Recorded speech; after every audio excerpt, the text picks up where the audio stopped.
Aujourd'hui, la grande question, c'est ça. Allez-vous faire partie des victimes des nouvelles maladies de ce siècle?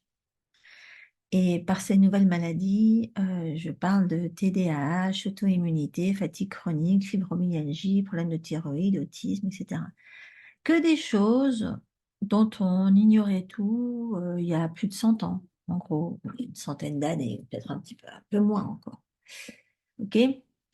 Et en fait, on a observé depuis le début de ce siècle-là, depuis les années 2000, l'apparition de nouvelles maladies incurables, qui sont pas forcément mortelles, mais qui sont effectivement incurables. Quand je dis incurables, c'est que ben, on a beau vous donner des médicaments de toutes sortes contre, ça fait que il n'y a pas il y a pas une formule magique qui vous en débarrasse.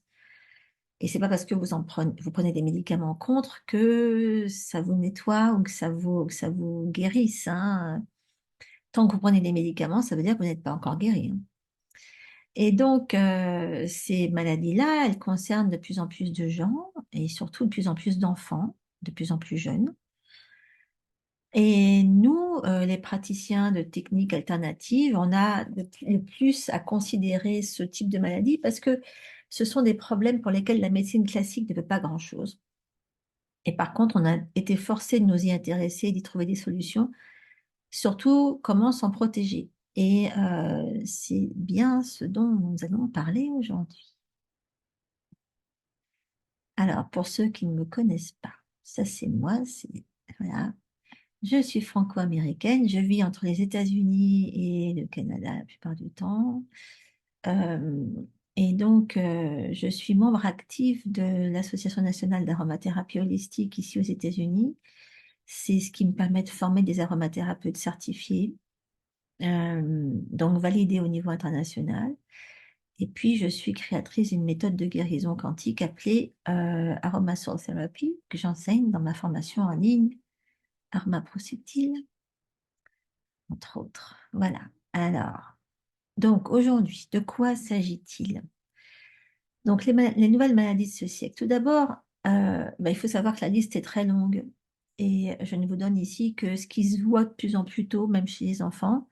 Donc, le TDAH, donc tout ce qui est trouble d'attention, ok, les allergies, les sensibilités alimentaires, les troubles auto-immunes, la fatigue chronique, la fibromyalgie, les problèmes thyroïdiens, l'hyperactivité, l'infertilité, l'autisme, l'eczéma, hein. Bon, ça, c'est ce qu'on voit le plus tôt possible, le plus en plus tôt, ok? Et ça touche aussi bien les enfants que les grands, hein. Mais tout ça, ça a une énergie commune. C'est la contamination toxique de notre environnement. C'est pour ça, je parle de toxicité un peu partout dans tout ce que je fais. Dans mon dernier livre, Respirer, aimer, guérissez, je ne parle quasiment que de ça aussi.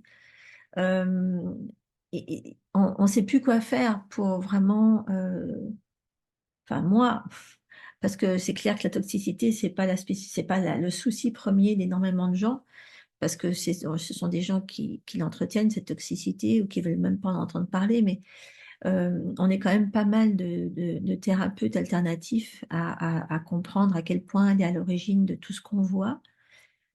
Et il y a quand même des chercheurs qui se sont dit que cette augmentation spectaculaire de ce nombre de déséquilibres avait une corrélation directe avec l'augmentation de la toxicité environnementale. Et dès que c'est environnemental, évidemment, ça a un impact sur les gens, hein, c'est clair. Donc, en d'autres termes, nous sommes exposés à beaucoup plus de produits chimiques aujourd'hui qu'il y a 20 ans, 30 ans ou 40 ans, hein. Tous les ans, ça continue à augmenter. Et à côté de ça, tout ce qu'on mange a de moins en moins de nutriments et de capacité à nous nourrir. Alors, ces corrélations, elles sont de plus en plus difficiles à ignorer parce que de plus en plus de personnes continuent de tomber malades en ingérant une pollution environnementale qui entraîne une accumulation toxique dans le corps. Et ça conduit à des niveaux records de démence chez les plus âgés, de diabète, de stéatose hépatique, d'infertilité, de déséquilibre hormonal, de problèmes thyroïdiens, d'affaiblissement du système immunitaire, de douleurs chroniques et de fatigue. Et évidemment, il faut quand même accepter que tout n'est pas fait pour nous protéger des toxines, loin de là, et de plus en plus tôt. La toxicité en question, elle touche de plus en plus de monde, surtout les bébés et les jeunes enfants. Et celle dont je vous parle, c'est principalement celle qui est issue des métaux lourds, qui s'accompagne de carences en minéraux. Ça, c'est héréditaire, hein. La carence minérale, en général, c'est notre mère qui nous la refile, hein. Elle en souffrait. On en souffre à la naissance parce qu'on a une carence minérale et des difficultés d'absorption. On a du mal à boucher les trous dans les cellules en termes de ce qui doit s'y trouver. Et du coup, ça laisse la place à ce qui ne devrait pas s'y trouver, à savoir plomb, mercure, aluminium, cadmium, arsenic, hein. Et ça, c'est pas juste parce qu'on va s'exposer à des produits toxiques qu'on va en devenir des victimes. Ça, c'est dans ce qu'on boit, dans ce qu'on mange, dans ce qu'on respire tous les jours. Et donc, cette toxicité aux métaux, elle a été liée à de nombreuses maladies réputées incurables, comme l'autisme, la maladie d'Alzheimer, l'arthrite, la sclérose en plaques, la fibromyalgie. Et cette liste continue de s'allonger chaque année, alors que la communauté scientifique, elle, continue de prendre des notes en note des relations nutritionnelles entre les différents modèles minéraux et les conditions de santé modernes qui n'existaient même pas il y a plusieurs générations. Et il n'y a absolument rien qui vous en fera guérir, peu importe les médicaments miracles, tant que vous ne serez pas nettoyé de ces toxines et que vous n'aurez pas rassasié vos cellules avec les bons nutriments. Et les bons nutriments, ce sont ceux dont elles sont désespérément en manque pour se nettoyer, pour se réparer, pour produire de l'énergie. Voilà. Alors, même dans des conditions où la prédisposition héréditaire est à l'origine de la maladie, la recherche indique que les métaux lourds, les carences en minéraux et les déséquilibres nutritionnels sont les facteurs environnementaux qui activent la programmation génétique vers la maladie. Toujours. Euh, c'est clair qu'il y en a qui ne sont jamais touchés par ça et il y en a qui sont touchés directement. Et quand je vous dis qu'il y a effectivement un facteur de programmation génétique, c'est ce qui explique aussi que, en tant que fille, nous, on récupère ce dont notre mère souffrait et dont elle ne parlait pas forcément non plus, hein. Surtout qu'il y a plein de générations comme ça où personne ne parlait de ce genre de choses. J'espère que maintenant, les langues se délient, hein, un petit peu, mais il faut encore savoir que ça existe et il faut encore savoir que c'est un problème. Donc, au moins, vous êtes là pour ça. Euh, et donc, la liste s'allonge tous les ans, alors que la communauté scientifique continue de prendre des notes, mais ils ne peuvent plus ignorer cette relation de cause à effet entre le manque minéral et la présence des métaux et ces nouvelles maladies qui n'existaient pas il n'y a encore pas si longtemps que ça. Alors, aujourd'hui, on a effectivement des aliments moins riches nutritionnellement. Donc, évidemment, même au niveau de ce que ça doit nous apporter au niveau minéral, c'est pas évident, hein. Non seulement on a moins de nutriments dans ce qu'on mange, il y en a moins de minéraux, mais en plus on a plus de toxines. Et puis il y a le stress quotidien, voire chronique, hein, qui limite nos capacités de nettoyage. Parce que dès qu'on subit un stress chronique, ça nous met dans le système parasympathique. Non, ça nous fait sortir du parasympathique pour aller dans le sympathique. Et dès qu'on est dans le sympathique, automatiquement, tout ce qui n'est pas indispensable à la survie immédiate est diminué. C'est-à-dire notre capacité de digestion, notre immunité et notre capacité de nettoyage, notre capacité de détoxification. Donc, plus on est stressé, moins on peut se détoxifier, moins on est nourri et moins on a une bonne immunité. Ce qui veut dire qu'on creuse son trou, basiquement. Et donc, on a une absorption, un niveau d'absorption nutritionnelle qui diminue.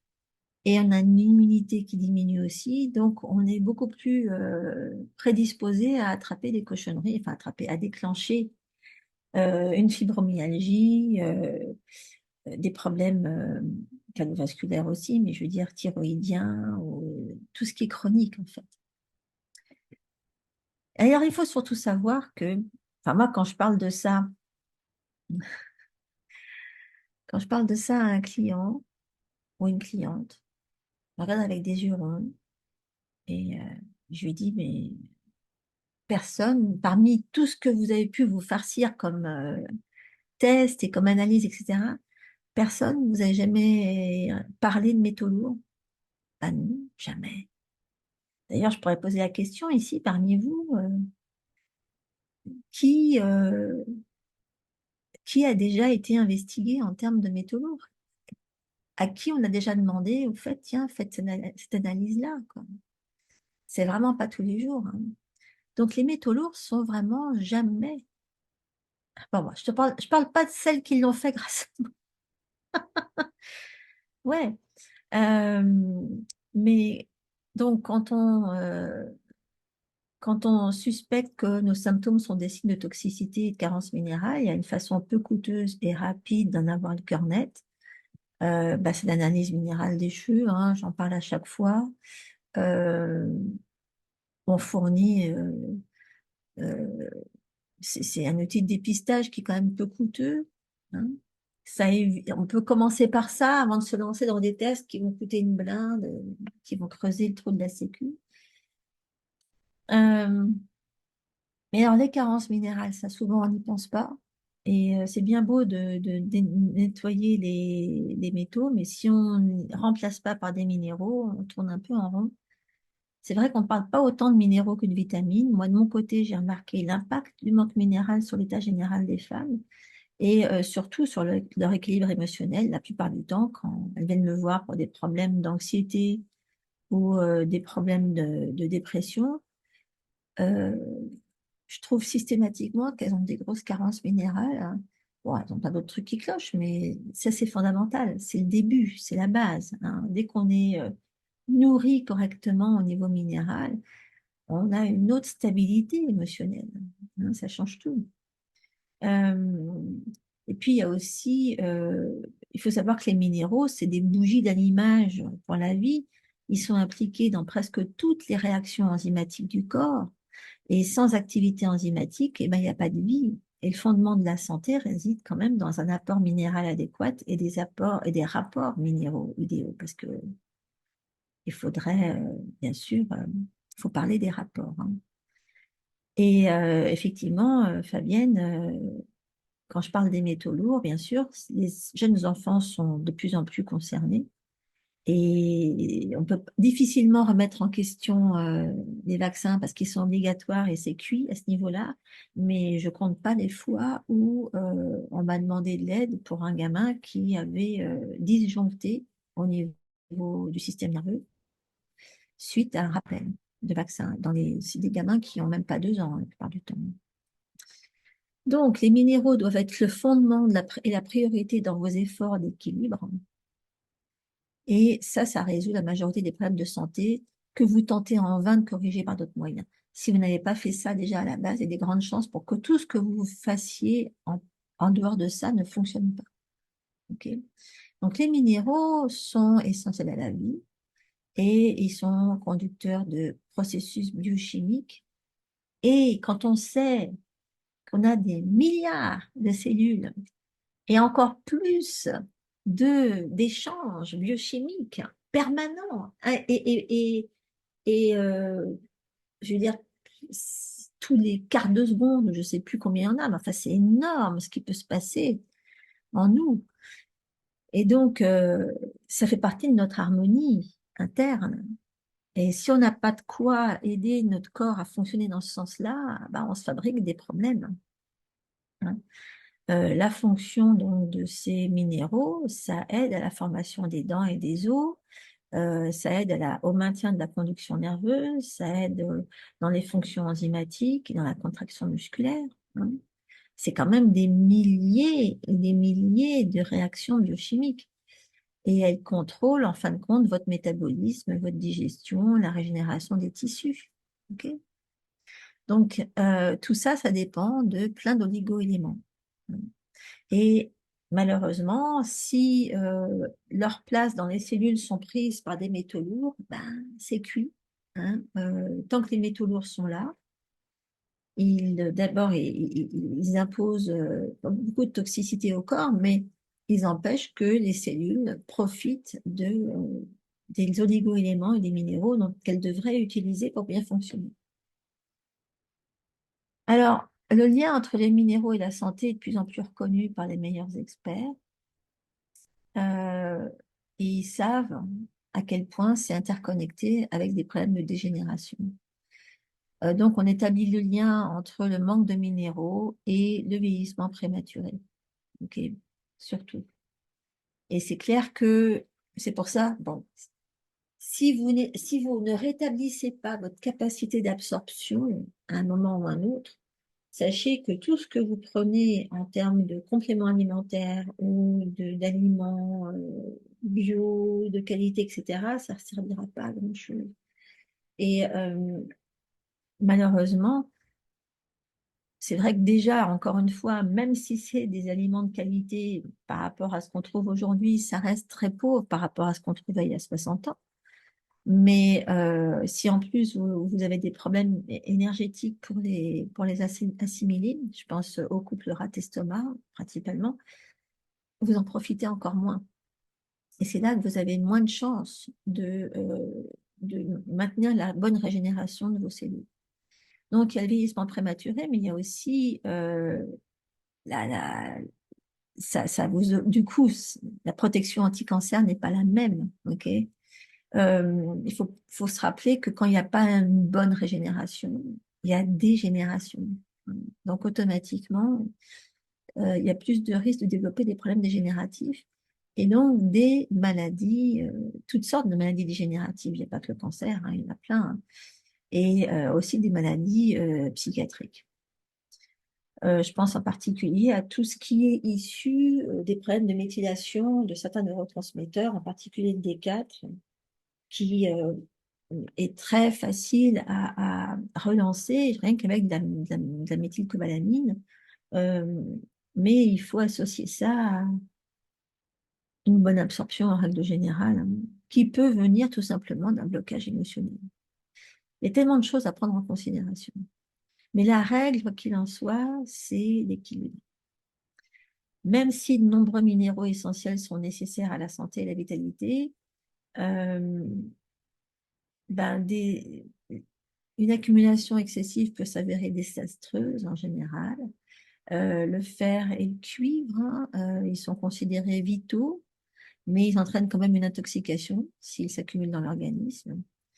Les métaux lourds, bah, c'est vrai qu'on en parle, bon, je vous en parle beaucoup, hein, des intoxications, mais on ne parle pas beaucoup de la façon dont ils fabriquent notre déminéralisation. Une des raisons pour lesquelles les métaux lourds sont si toxiques, c'est que on les trouve dans des sources très très diverses. Voilà, les vaccins, les médicaments, l'air pollué, les additifs, les colorants, l'eau courante. Hein. Ça m'arrive souvent de tester l'eau de quelqu'un et de découvrir que c'est à cause de cette eau que la personne en question a un excès d'aluminium ou un excès de cadmium. Ok. Et donc, c'est la synergie de l'accumulation de ces métaux qui provoque l'intoxication et des déséquilibres qui sont si difficiles à soigner. Parce qu'on va vous dire, oui, bon, il y en a un petit peu, mais c'est pas bien grave. Oui, mais un petit peu de ça, avec un petit peu de ça, et un petit peu de ça, vous voyez ce que je veux dire? C'est de l'accumulation et la synergie de cette accumulation. Donc, ce que ça provoque quand tout est accumulé comme ça. Et donc, à ce moment-là, eh ben, ça interrompt l'absorption, qui déjà, au départ, n'est pas terrible. Ça perturbe le métabolisme. Et puis, ben, l'utilisation des minéraux tels que ben, le calcium, le fer, le zinc sont limités aussi. Et ça conduit à des carences en minéraux qui sont en général, c'est la cause de nombreux problèmes de santé et surtout le fait, la cause de beaucoup de toxicité émotionnelle La toxicité émotionnelle est très interconnectée avec la toxicité physique. C'est elle qui décide des choix, de nos comportements. Donc, de choix de ce qu'on mange, de ce qu'on boit, de ce qu'on respire, de où on vit, et tout ce qu'on pense a un impact direct sur la qualité de nos cellules, sur l'activité de nos cellules. Ok. Donc, ce qui n'est jamais investigué aussi, c'est votre niveau d'absorption. Et pour que les métaux et les minéraux essentiels soient absorbés, il faut se lier au transport. Ils doivent se lier au transporteur de l'intestin grêle. Et donc, de nombreux métaux toxiques utilisent les mêmes liants ou c'est donc les métaux essentiels. Et ça signifie que bah, les métaux toxiques peuvent être absorbés à la place des minéraux essentiels. Ça conduit à des carences de ces minéraux essentiels, justement. Et si vous consommez une quantité suffisamment élevée de minéraux, ça peut diminuer la toxicité de vos métaux parce que les minéraux battent les métaux pour le site de liaison. Donc, c'est eux qui vont être favorisés pour entrer dans la cellule. Mais encore faut-il avoir les bons minéraux. Voilà. Donc, le problème de notre époque, c'est donc l'appauvrissement de la qualité nutritionnelle de ce qu'on avale et en même temps l'augmentation de la toxicité, donc de la présence de métaux lourds partout.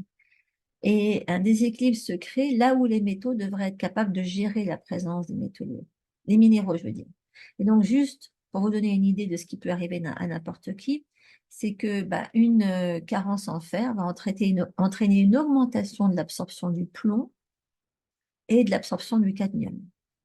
Juste par une carence en fer, le bon, je veux dire, pas le mauvais. Quand je dis le mauvais, c'est celui qui vient de l'extérieur, qui vient de la pollution. Donc, cette carence-là, c'est une carence minérale finalement, elle va augmenter l'absorption du plomb, qui lui est une super cochonnerie, hein.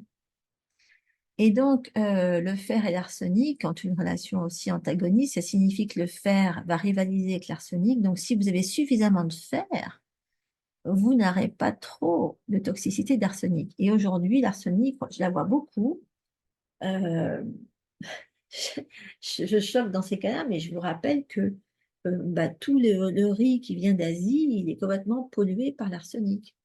Si vous aimez le riz et si vous en consommez souvent, il faut que vous choisissiez du riz français, hein, si vous êtes en France, ou donc du camarguais, ou du riz californien si vous êtes ailleurs. Ok. Et puis donc une carence en calcium, ça augmente la rétention corporelle de plomb. Donc oui, moi j'ai vu ça chez ma fille hein, quand elle était petite.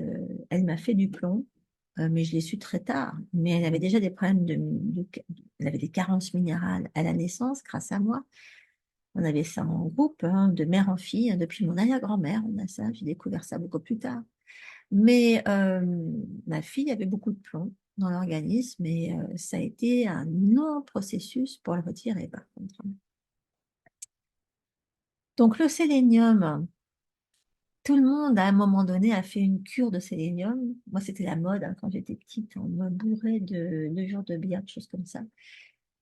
Et c'est quelque chose dont il faudrait quand même continuer à avoir l'habitude aujourd'hui. Il faut en abuser parce que bah, le sélénium protège contre la toxicité au mercure. Et il se trouve que de plus en plus de gamins naissent avec des problèmes de mercure. Alors, j'ignore pourquoi c'est à ce point-là le mercure. Peut-être que ça apparaît dans les médicaments et dans les vaccins, hein, c'est clair. Euh, mais bon, le sélénium mercurique, c'est un composé qui est produit à partir du mercure et du sélénium et qui est également biologiquement inerte et insoluble dans les organismes vivants. Et c'est très utile pour éviter qu'il y ait une accumulation de mercure. Donc, les métaux lourds, euh, vous pouvez vous demander ce que ça vient faire avec les huiles essentielles et vis-à-vis des maladies chroniques.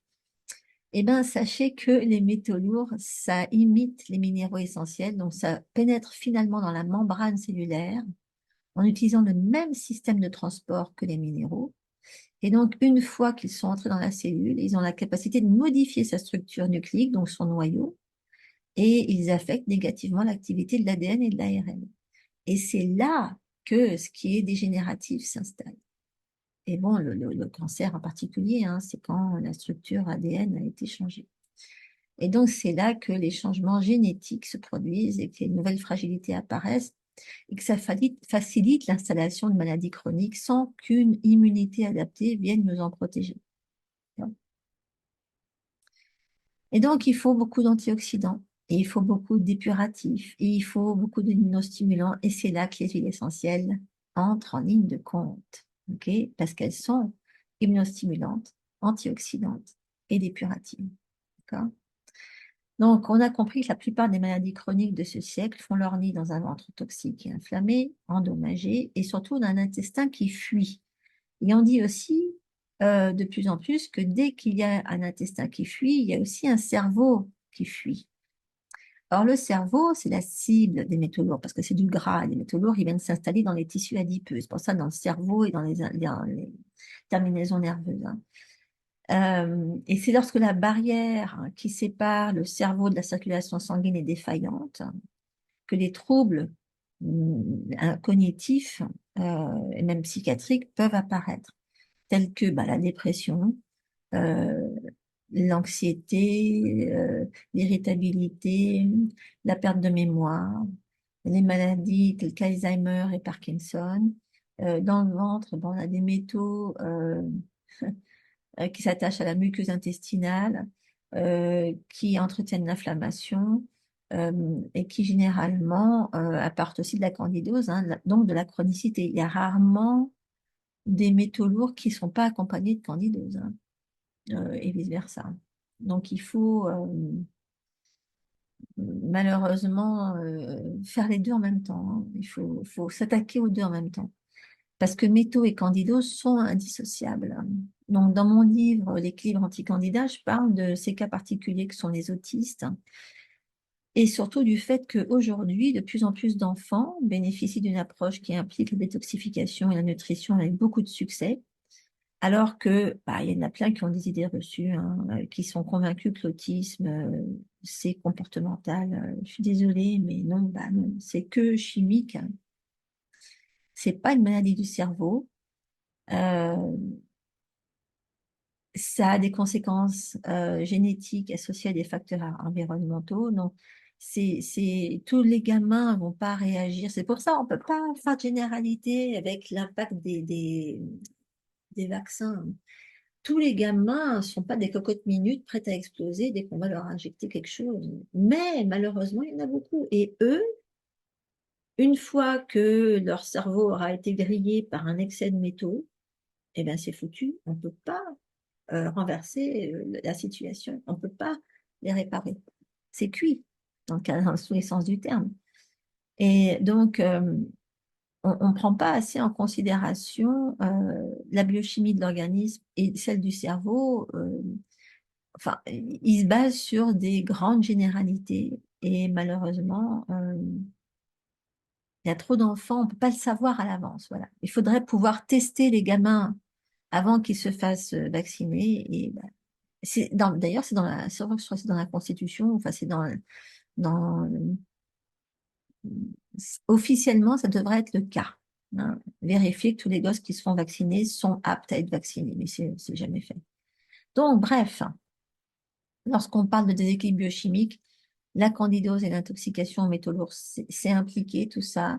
Et l'intoxication aux métaux lourds va favoriser la surpopulation du candidat via une mauvaise digestion, une mauvaise nutrition, une mauvaise absorption, de l'inflammation entretenue par l'intestin hyperperméable. Et donc la synergie entre les régimes, les huiles essentielles et les compléments alimentaires, heureusement, fonctionne très bien. Mais il faut que le corps soit prêt à absorber physiquement et émotionnellement. Et je vous rappelle ça, c'est que vous pouvez évidemment identifier que vous manquez d'un tas de trucs en termes de nutrition. Mais du coup, vous pouvez acheter évidemment un tas de compléments alimentaires. Mais si énergétiquement, vous n'êtes pas harmonisé pour recevoir, et si dans votre tête et dans votre subconscient, vous n'acceptez pas que vous méritez de recevoir l'abondance de nutriments, ça va vous laisser dessus. C'est, je dis que ça fabrique un pipi très cher. Voilà. Bah oui, malheureusement. Alors, les conséquences de la présence des métaux lourds, je en remets une couche, c'est la constipation, c'est l'installation de la candidose et des troubles qui viennent avec, évidemment. Hein, c'est l'anémie, la pâleur, les vertiges, la mauvaise coordination, les douleurs musculaires, les problèmes digestifs, les problèmes de concentration et d'attention. C'est ce qu'on voit le plus chez les gosses. Il n'y en a aucun qui devrait normalement souffrir de tout ça. Et puis, je ne sais pas pourquoi maintenant, même on arrive à vulgariser la constipation, à dire que c'est normal. Pour moi, un gamin est constipé quand il ne va pas à la selle après chaque repas. Hein. Il y en a pour qui la constipation, c'est quand on n'a pas été depuis 3 jours. Non, c'est après chaque repas. OK? Même pour les adultes, d'ailleurs. Donc, quand vos efforts pour aller mieux ne donnent rien, hein, moi, je compte pas les gens dont le discours est toujours le même. J'ai fait tous les tests possibles, tous les examens, j'ai toujours ma maladie chronique. On trouve pas le pourquoi. Bon, alors si vos efforts ne donnent rien, c'est souvent parce qu'il manque un élément dans l'équation et qu'il faut le trouver, cet élément. Donc, les examens de sang, ça dit pas tout. Hein, ça dit pas si vous avez trop de métaux, trop de sensibilité alimentaire, trop de candidose, un manque minéral. Ça vous dit pas tout ça. Hein. Donc, ça vous donne, ça répond à des barèmes, ok, qui ont été déjà établis, mais qui sont établis en plus pour la généralité. Euh, c'est ce que j'expliquais hier. J'ai j'ai, une cliente qui m'a appelée pour me demander ce que je pensais de son analyse sanguine parce que on lui a trouvé du cholestérol HDL alors que elle est pas obèse, elle n'a pas de problème de sucre, elle n'a pas de problème en particulier, je veux dire, elle n'a rien. Si, elle a un stress chronique. Et le stress chronique, eh ben, c'est le cortisol et c'est comment il déséquilibre la glycémie, comment ça se transforme en alcool, en gras, en cholestérol, etc. Et ben ça, au lieu d'aller chercher le stress chronique à réguler, les toubibs, dans ces cas-là, ce qu'ils vont faire, c'est donner un produit anti-cholestérol. Et c'est comme ça que ça grignote sur l'intégrité du cerveau, parce que le cerveau, c'est du gras, et si vous prenez un anticholestérol, vous attaquez votre gras de cerveau aussi. Ok. Et donc, c'est là que les problèmes dégénératifs, type Alzheimer et tous les problèmes cognitifs apparaissent. Donc, si vous n'avez pas utilisé les bons moyens d'investigation, vous ne trouverez rien. Et ce qui entretient la toxicité, malheureusement, on ne cherche jamais dans les investigations. On ne cherche pas la candidose chronique, on ne cherche pas les métaux lourds et on ne cherche pas les sensibilités alimentaires. Et évidemment, le déficit nutritionnel est limité à le nombre de calories qu'on absorbe par jour. Hein.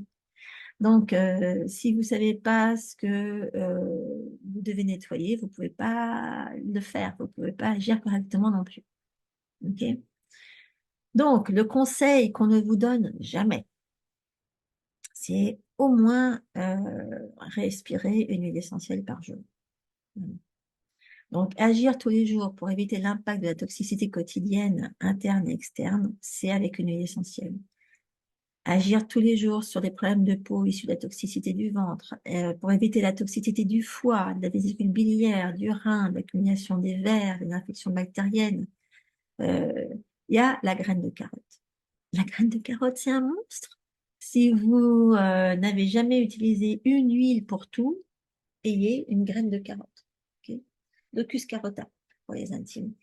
Et donc, c'est à mettre tous les jours sur le visage, une goutte dans une noisette de crème hydratante ou dans un peu d'huile végétale, et ça suffit, c'est sur le visage, et ça agit sur votre vésicule biliaire, sur votre foie, sur votre toxicité en général. Hein. Et ça se voit très vite. C'est vrai qu'on me pose souvent la question, on me dit, c'est quoi l'huile magique?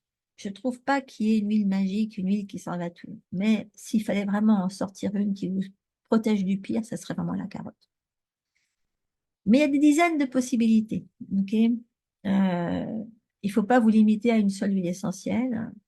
Euh, bon, moi, celle que c'est vrai, je tourne toujours autour de 2 huiles tous les jours. C'est ou la carotte ou la rose. Je fais petite rotation. Mais c'est important de savoir ce que ça signifie, de savoir pourquoi.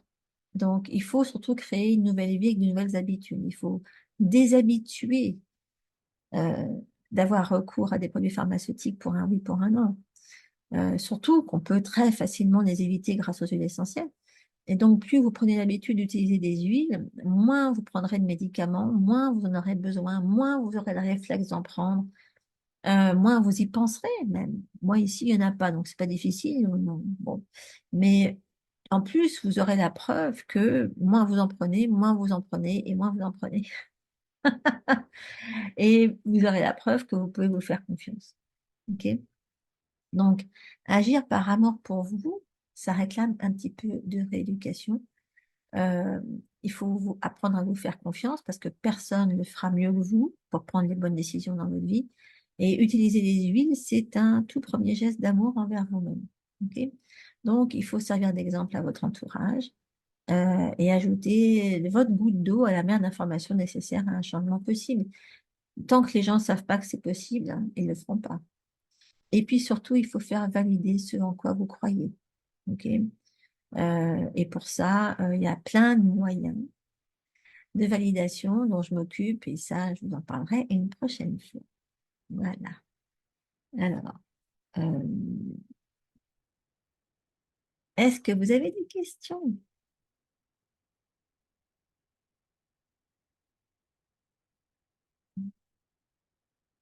Alors, oui, il y a des graines de carottes qui sentent super bon, mais c'est vrai que moi, la première fois que j'en ai senti une, j'ai failli vomir. Et j'ai compris une chose, mais c'est le cas pour beaucoup d'huiles, hein, que ce soit pour la graine de carotte, pour la cyste ou pour l'angélique. Il y a des huiles comme ça, quand on est hyper toxique, on ne peut pas les supporter. Et je pense que s'il y en a qui supportent pas la carotte, c'est parce qu'ils en ont un gros, gros, gros besoin. Et ils ont un gros problème de toxicité au niveau du foie et de la vésicule biliaire,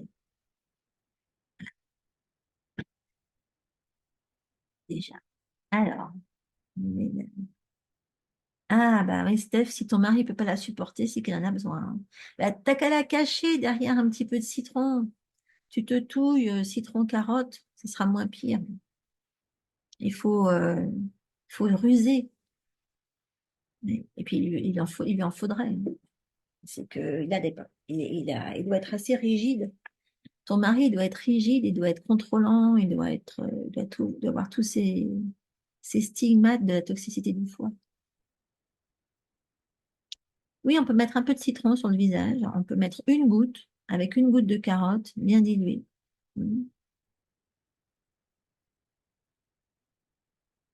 Ouais, sur les taches brunes, ça enlève les taches brunes. Tania qui veut savoir si on peut utiliser n'importe quelle huile de carotte. Bah, c'est l'huile essentielle, hein. Alors, elle est donc la graine est distillée et la racine peut être trouvable en CO2. Moi, pourtant, j'ai trouvé une graine extraite par CO2 il y a longtemps qui était faramineuse. J'ai pas retrouvé depuis, donc je pense que c'est surtout distillé qu'on la trouve le plus.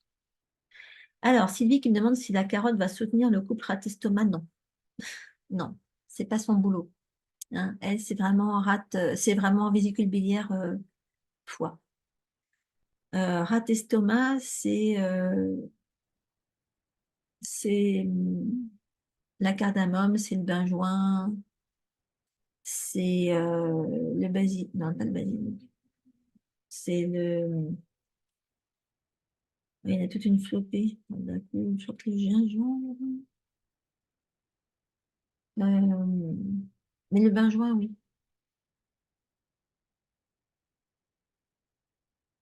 Ok. On en parlera, Sylvie, de toute façon, de ça.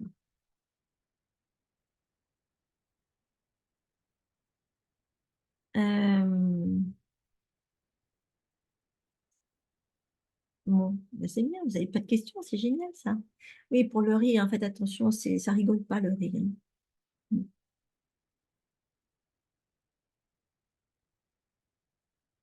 Bien, ben voilà, ben c'est très bien, alors c'est clair ce que j'ai dit. Euh, Ah, l'absence de fer, ça se soigne pas, Tania. Il faut agir énergétiquement sur la capacité d'absorption. Ouais.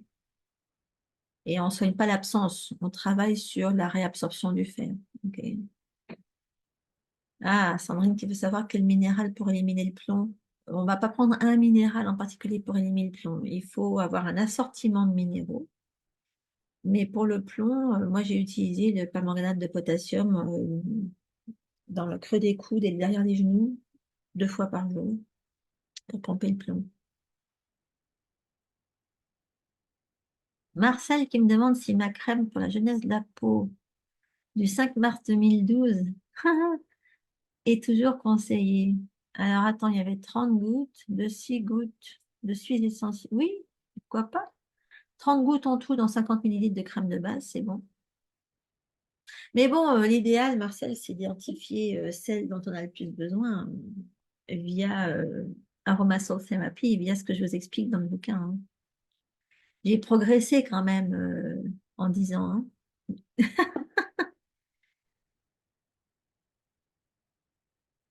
Euh, Tania, attends, qu'est-ce qu'elle veut savoir? Si je propose un accompagnement individuel, oui. Ah, pour le faire? Oh, bah oui, bien sûr. Si vous ne savez pas comment augmenter votre, enfin, travailler sur votre réception, bien sûr. Alors, Corinne qui me dit, à part la carotte, quelles autres huiles sont intéressantes pour ça? À respirer régulièrement. Il y en a plein. Toutes celles dont je vous parle dans mon bouquin, là, dans Respirer, aimer, guérissez, elles sont 15 et elles agissent plus ou moins à ce niveau-là. Alors, bah si la Kangen Catherine, elle filtre les métaux, bien sûr que si. J'ai déjà testé. Moi aussi, j'en ai une, elle filtre tout. Il n'y a rien qui reste. Ouais.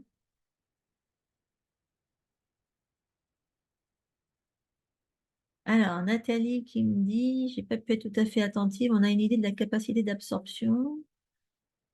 Euh, ouais, la capacité d'absorption, bah, on s'en rend compte énergétiquement, hein. De toute façon, je vais vous dire un truc, les filles, hein, il y a plein de symptômes qui montrent qu'on a des problèmes d'absorption. En général, quand on souffre émotionnellement, quand on n'a pas d'énergie du tout, quand on a des problèmes de sommeil, des problèmes, enfin, tous les problèmes qu'on a en général chez les filles, c'est lié à des problèmes d'absorption. Moi, quand je teste mes clientes, c'est un des premiers trucs que je regarde et en général, c'est toujours en plein dedans. Toujours. Ok. Mon bouquin, non, il ne se trouve pas en librairie, il est sur Amazon. Voilà, attends, je vais mettre le nom. C'est.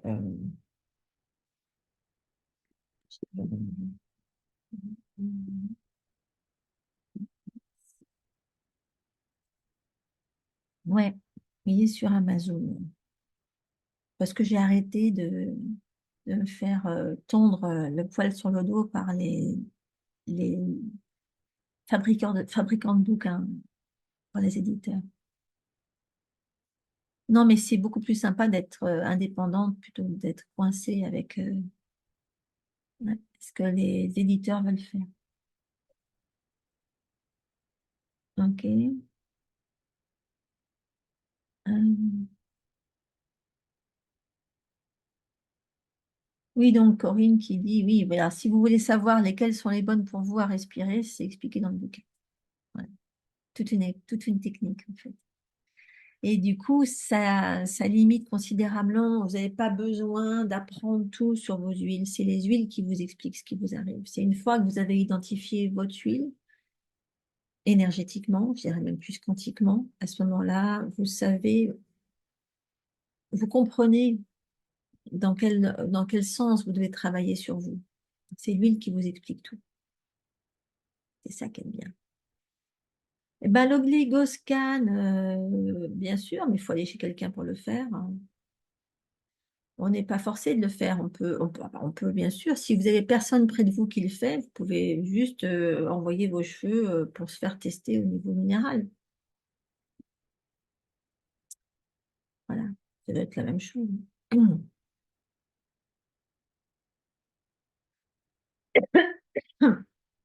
Ok, mesdames? Ah ben, moi, je sais pas un qui est mieux que l'autre. Encore une fois, Nathalie, euh, si vous avez un oligoscan à portée de main, autant que vous voulez, vous pouvez. Si vous maîtrisez votre pendule, vous avez besoin de ni l'un ni l'autre. Eh oui. D'ailleurs, je vous rappelle que c'est quand la semaine prochaine que tous les mois, je redonne un cours de maîtrise de l'utilisation du pendule pour ça. Et il y en a la semaine prochaine. Si vous maîtrisez votre pendule, vous n'avez plus besoin d'aller demander à quelqu'un si vous avez des carences de ci, de ça, si vous absorbez ou pas, si vous avez une intoxication en métaux lourds, tout ça. Ça, vous le savez le faire toute seule. C'est quand même un gain de temps et d'argent. Oui, Tania, c'est aussi pour les débutants, bien sûr. Bah oui, bah, je peux commencer à mettre des niveaux avec le pendule, hein. Hein. Vous l'avez sur la même page que pour vous inscrire au webinaire. Ok.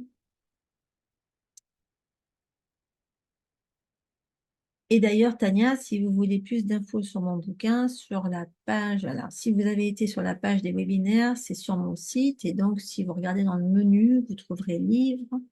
Et si vous cliquez sur livre, eh ben, vous tomberez sur les livres. Voilà. Voilà. Ah bah c'est bien. Yes. J'étais toute contente hier parce que j'en ai parlé à des vieilles élèves, enfin des vieilles élèves, des élèves il y a un certain temps, qui, euh, qui ont trouvé que le livre était révolutionnaire. Et je suis ravie que des filles qui ont autant de bagages dans leur savoir avec l'aromathérapie puissent me dire ça.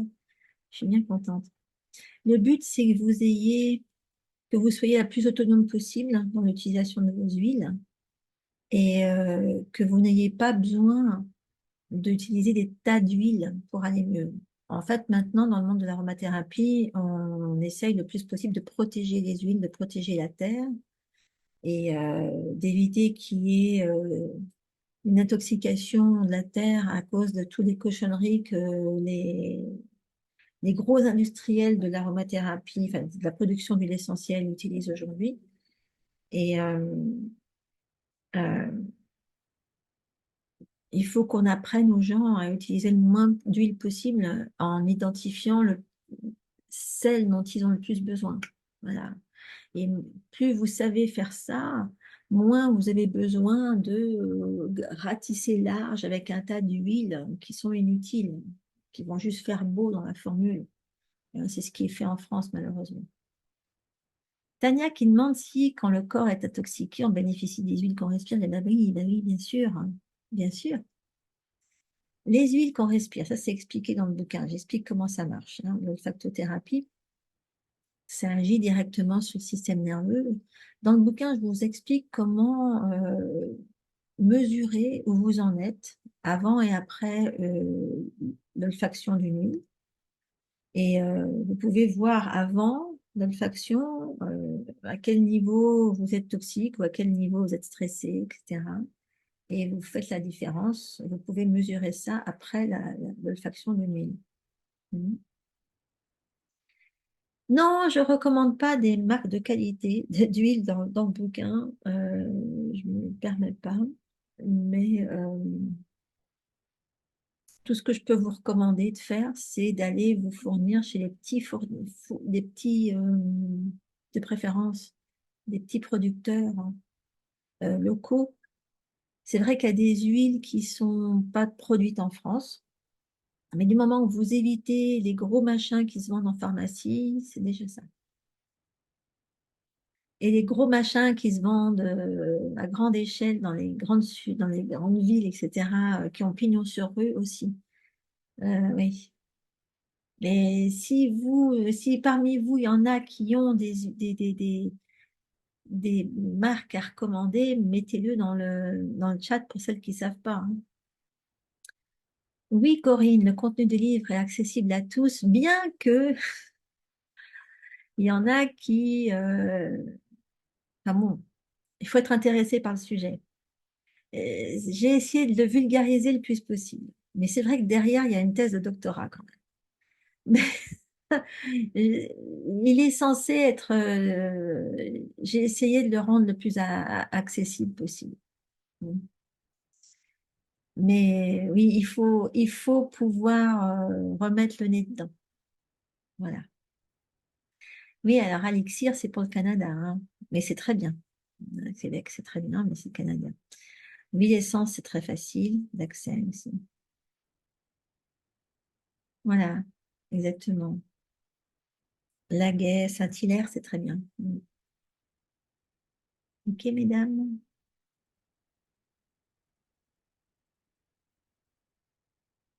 Alors, bon, encore des questions une fois. On peut continuer de toute façon les questions demain, hein. Alors demain, le webinaire est très, très important. C'est la suite. Je suis là. J'espère que vous serez là. Et voilà, c'est la suite, hein. Donc, je vous verrai demain, j'espère. Ciao à toutes.